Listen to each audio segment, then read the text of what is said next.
Bienvenue, chers amis du canal Divina Graça. Nous sommes réunis en ce moment spécial, guidés par la foi et enveloppés par la sérénité que seule la prière peut offrir. En nous unissant au nom du Père, du Fils et du Saint-Esprit, nous invoquons la présence de la Vierge Marie, porteuse de la paix du Christ. Avec des cœurs pleins d'espoir et de gratitude, nous entamons ce chemin spirituel, chers amis.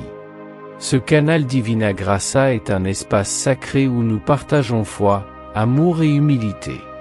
Notre-Dame, à qui nous confions nos prières, est notre guide sur ce chemin de lumière que nous parcourons ensemble.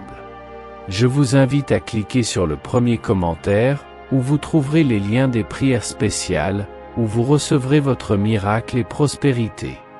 Chers frères et sœurs en Christ, aujourd'hui, nous nous rassemblons pour recevoir la parole de Dieu qui nous rassure et nous donne l'espérance de la restauration.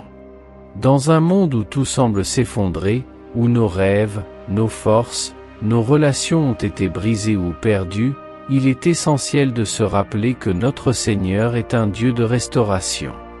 Il ne nous abandonne jamais, et sa parole nous affirme que tout ce qui est perdu peut être retrouvé en lui. Dans Jérémie 30, 17, Dieu déclare « Car je te remettrai en santé, je te guérirai de tes blessures, dit l'Éternel. » Ce verset est une promesse puissante pour tous ceux qui ont été blessés, déçus ou qui ont perdu quelque chose d'important dans leur vie. Dieu ne souhaite pas simplement nous réparer, mais il veut nous restaurer complètement, nous rendre plus forts et plus sages que jamais. L'Écriture nous rappelle également dans Joël 2h25. Je vous remets en main ce que les locustes ont dévoré, ce que la sauterelle, le chenil, le criquet ont laissé. Cela signifie que Dieu a le pouvoir de restaurer ce que l'ennemi a détruit. Peu importe la gravité de la perte, la main de Dieu est plus grande et plus puissante pour restaurer toute chose. Dans Marc 5h36, Jésus dit à un homme dont la fille venait de mourir, « Ne crains pas, crois seulement. » La foi en Dieu ouvre la voie à la restauration.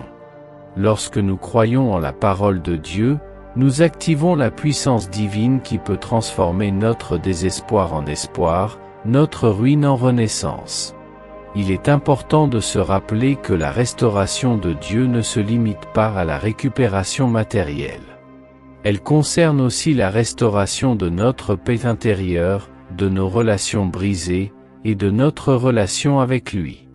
Dans Luc 15h24, le Père Céleste dit de son Fils perdu, « Car mon Fils était mort, et il est revenu à la vie, il était perdu, et il est retrouvé. » La parabole du Fils prodigue nous enseigne que Dieu attend avec patience notre retour et qu'il est prêt à nous restaurer quand nous revenons à lui avec un cœur repentant. Enfin, je vous encourage à garder la foi et à croire que la restauration est en cours. Dieu agit souvent en secret, préparant une abondance de bénédictions et de restauration pour ceux qui lui font confiance.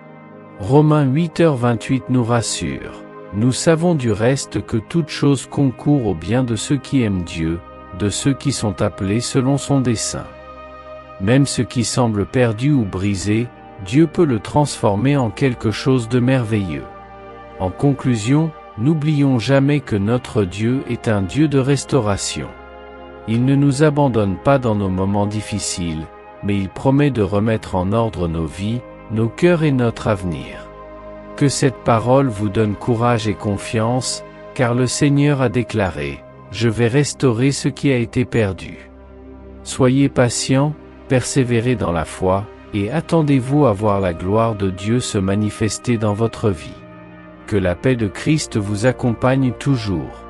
Amen. Chers amis du canal de la Divine Grâce, nous vous remercions de vous joindre à nous dans cette dévotion à la bienheureuse Vierge Marie. N'oubliez pas de vous abonner à la chaîne et d'activer les notifications pour ne manquer aucun moment spécial. Je vous invite à cliquer sur le premier commentaire où vous trouverez les liens des prières spéciales, où vous recevrez votre miracle et prospérité. Que Marie continue d'intercéder pour nous tous, et que la paix du Christ soit avec nous. Nous vous remercions de faire partie de cette communauté spirituelle. À la prochaine prière sur le canal de la Divine Grâce. Restez dans la paix de Marie et de Jésus. Amen.